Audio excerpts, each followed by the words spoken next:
أعوذ بالله من الشيطان الرجيم بسم الله الرحمن الرحيم السلام عليكم ورحمة الله وبركاته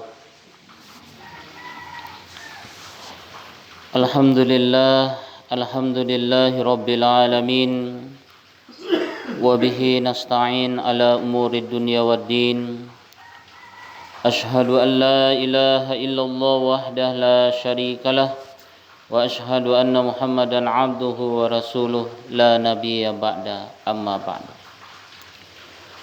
Angku-angku bapak ibu kaum muslimin kaum muslimat sidang jamaah subuh rahimakumullah. Mari kembali kita persembahkan rasa syukur kita kehadirat Allah Subhanahu wa taala yang telah melimpahkan rahmat dan karunia-Nya untuk kita semua, sehingga kita bisa melangkahkan kaki, mengayunkan tangan menuju musalla kita ini untuk melaksanakan kewajiban kita melaksanakan sholat subuh secara berjamaah.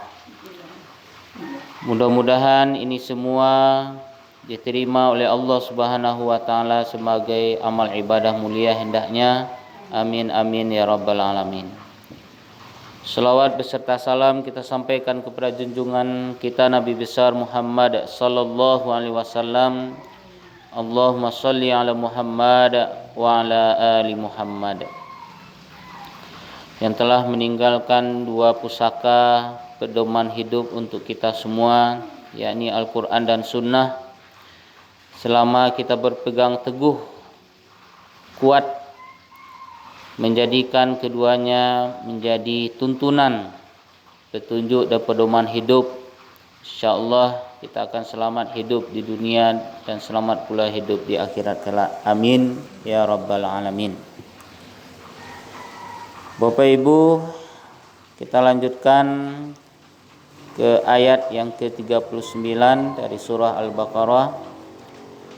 Allah Subhanahu wa taala berfirman, A'udzu billahi minasyaitonir rajim. Bismillahirrahmanirrahim. Walladzina kafaru wa kazzabu biayatina ulaika ashabun nar hum fiha khalidun. Walladzina kafaru wa kazzabu, sementara orang-orang yang mengingkari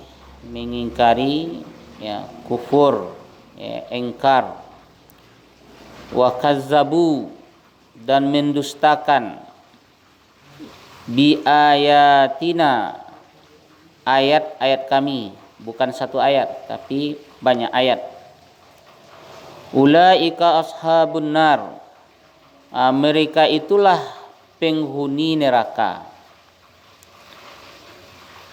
Hum fiha khalidun, mereka kekal di dalamnya. Ayat ini Allah Subhanahu wa taala menegaskan bahwa orang-orang yang tidak mau mengikuti petunjuk-petunjuknya, ya, sebelumnya ya sudah disebutkan ada dua petunjuk, jalan kebenaran dan jalan kesesatan. Orang-orang kafir terhadap ayat-ayatnya serta mendustakan ayat-ayat ini dengan ucapan-ucapan mereka, dengan kata-kata mereka, dengan narasi-narasi mereka, dengan hoak-hoak mereka, maka balasan bagi mereka adalah neraka. Jadi balasannya memang neraka.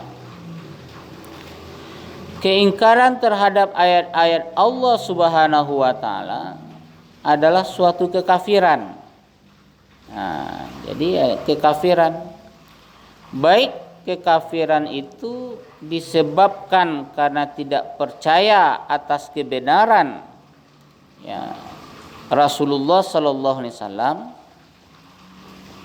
atau kekafiran yang disebabkan oleh kesombongan, keangkuhan yang mendorong untuk mendustakan Rasul.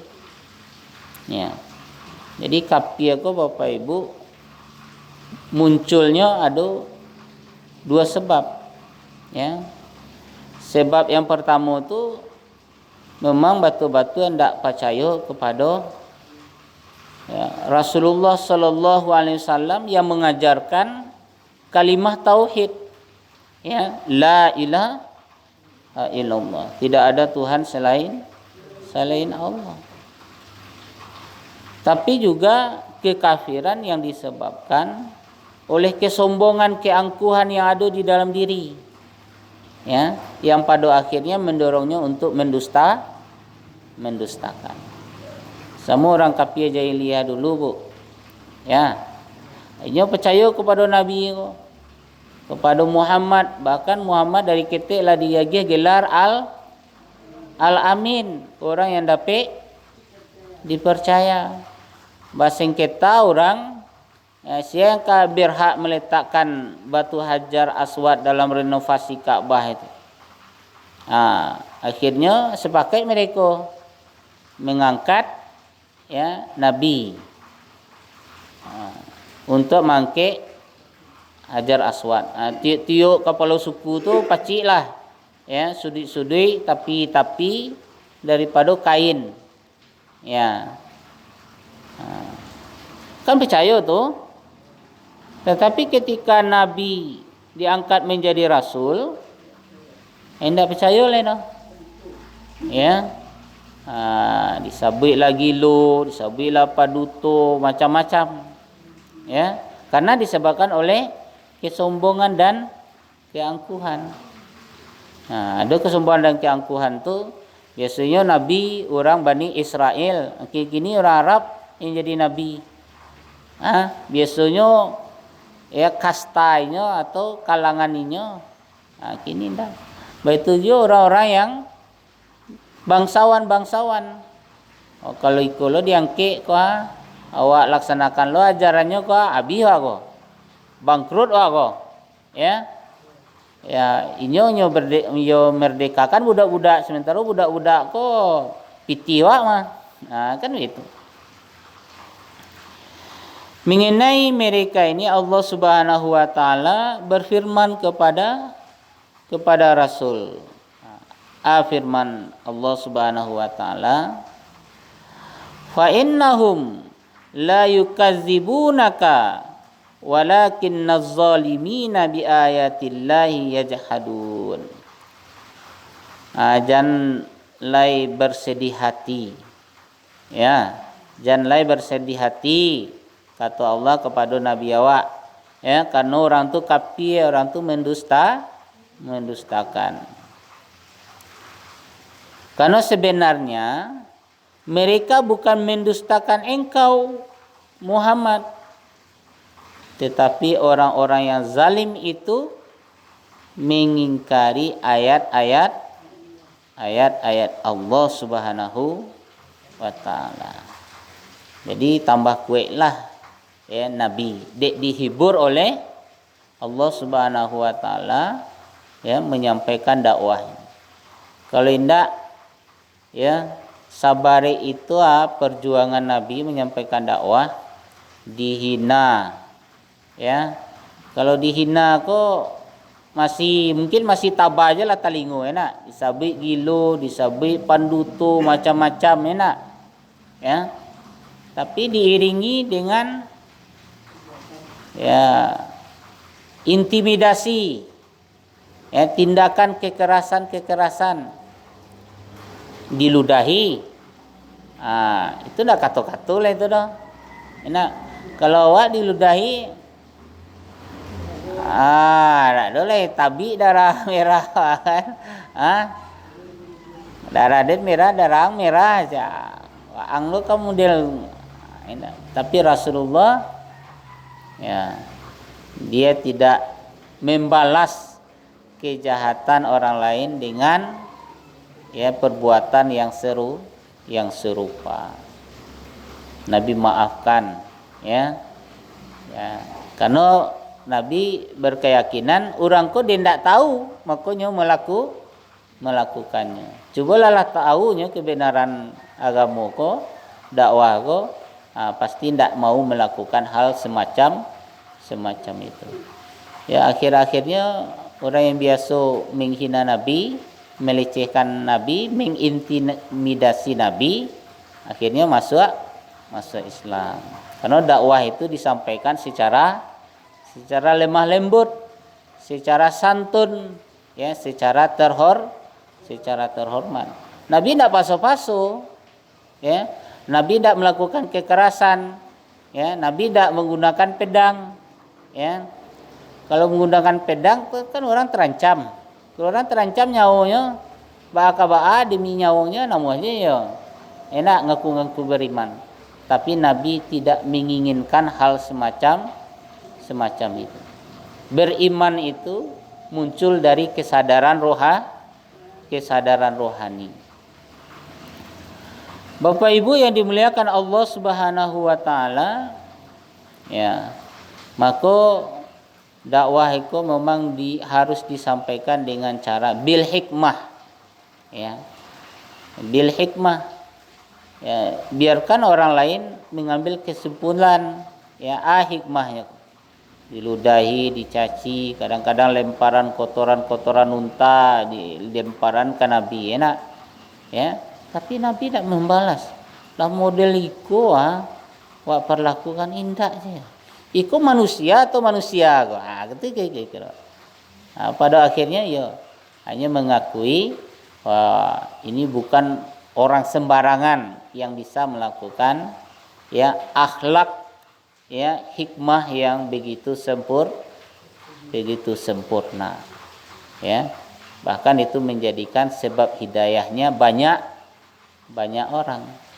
Maka kalau ada apa, ya, mengingatkan orang, ya, nyendak namu ada, ya, dianselah, ya. Nyoban suan-sua, ya, wa doaan taruh, ya, mudah-mudahan sadar, mudah-mudahan ingat, ya.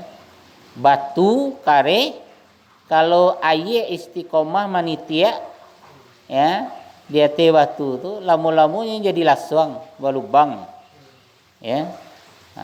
Apalagi hati, dan hati ini yang maha mengatur, membolak-bolakkan hati manusia, ya, yang merubah dari kufur menjadi beriman, dari ingkar menjadi percaya, hanyalah Allah Subhanahu wa taala yang maha membolakkan hati manusia. Bapak Ibu yang dimuliakan Allah Subhanahu wa taala, ya. Orang-orang yang mukmin mempunyai keimanan di dalam hati dan diucapkannya dengan lidah, ya. Orang-orang mukmin ini imannya di dalam hati, ya. Sebagaimana, ya, iman itu didefinisikan oleh para ulama. Tasdiqum bil qalbi, ya, membenarkan di dalam hati. Hatinya membenarkan, ya. Kan ndak babuik-buik tu dah. Kalau hati membenarkan, itu ndak babuik-buik. Tasdiqum bil qalbi wa iqrarum bil lisani, diikrarkan, diucapkan dengan lisan, ya. Amantu billah, ya, seperti syahadat asyhadu alla ilaha illallah wa asyhadu anna muhammadar rasulullah. Atau lafaz lain, ya, yang biasa kalau anak-anak sekolah dulu masuk ambok kete, aku diajarkan raditu billahi rabba wa bil islami dina wa bi muhammadin nabiyya wa rasula. Raditu billahi rabba, aku ridha, ya, Allah sebagai Tuhan, ya. Muhammad sebagai nabi dan rasul. Kemudian Islam sebagai agama. Itu bagian dari ikrar rawat. Kemudian amalum bil arkan, Ya, bukti dari bahwa awak beriman, ya, awak buktikan ya dalam perbuatan. Bukti dalam perbuatan tuh beriman awak kepada ayat-ayat Allah. Kepada ayat-ayat Allah. Beriman awak kepada petunjuk-petunjuk yang sudah Allah tetapkan. Baik melalui ya firman-Nya di dalam Al-Qur'anul Karim maupun di dalam ya sunnah-sunnahnya melalui nabinya, melalui Rasulullah sallallahu alaihi wasallam. Nah, jadi perlu iman itu kuat di dalam hati, kemudian wak buktikan dengan lisan, ya, wak implementasikan ya di dalam perbuatan sehari-hari. Sadapat mungkin jangan sampai awak beriman kepada sebagian ayat-ayat Allah, kemudian kafir awak kepada ingkar awak kepada sebagian ayat-ayat yang lain. Ya, kalau ayat-ayat ibadah ya awak turian ya, suruh solat lai solat, suruh puasa lai awak puasa, suruh zakat awak lai zakat. Tiba ada ayat-ayat Allah, petunjuk-petunjuk Allah, tuntunan-tuntunan Allah di bidang yang lain. Bidang ekonomi lah namanya. Umpamanya ya ahallallahu al-bai'a wa harrama riba. Allah halalkan jual beli, Allah haramkan riba.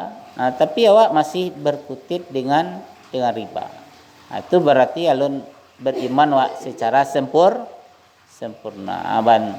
Bertekadlah awak awak bisa melaksanakan ya ajaran Islam ini secara sempurna karena menjadi rahmat ya bagi sekalian alam. Tidak rahmat untuk orang-orang beriman saja dah, tapi rahmat untuk seluruh umat manusia. Apapun agamanya, apapun warna kulitnya, apapun etnisnya. Karena Allah menyebutkan ya Dialah yang menciptakan langit dan bumi itu semuanya untuk kamu manusia. Itu awak manusia. Ya. Bukan untuk orang-orang Islam saja. Tapi untuk rahmat bagi sekalian alam. Bahkan ya tumbuh-tumbuhan, ya, hewan, ya. Sadulah yang adulah ya di langit dan bumi ini. Bapak Ibu yang dimuliakan Allah Subhanahu wa taala, maka dengan akhlak yang bagus, yang indah yang ditunjukkan oleh umat Islam, maka orang akan tertarik ya kepada Islam. Sekalipun ya dakwah itu tidak disampaikan secara lisan. Tidak ada majak-majaknya. Enak. Masa Islam lah, sadarlah.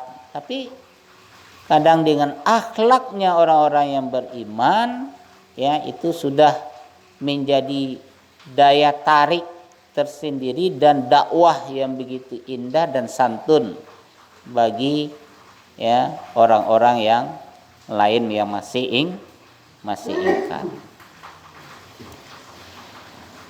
Adapun orang-orang yang ingkar di dalam hati, ingkar, tidak beriman lah. Tetapi lidahnya mengucapkan bahwa dirinya beriman, itulah yang disebut dengan orang-orang yang munafik. Ya.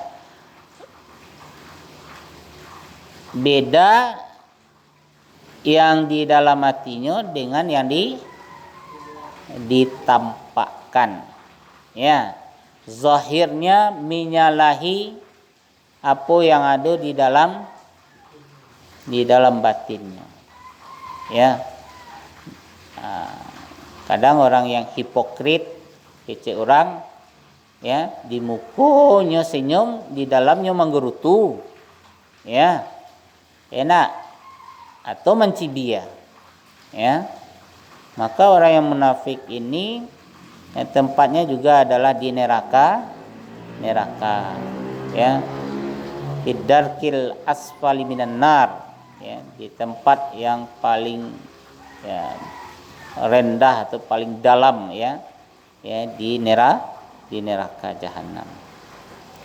Itulah orang yang munafik, lain di mulut, lain di hati, lain pula dalam perbuatan. Maka oleh karena itu kita bermohon kepada Allah Subhanahu wa taala, ya, dijauhkan, ya, dari sifat munafik ini.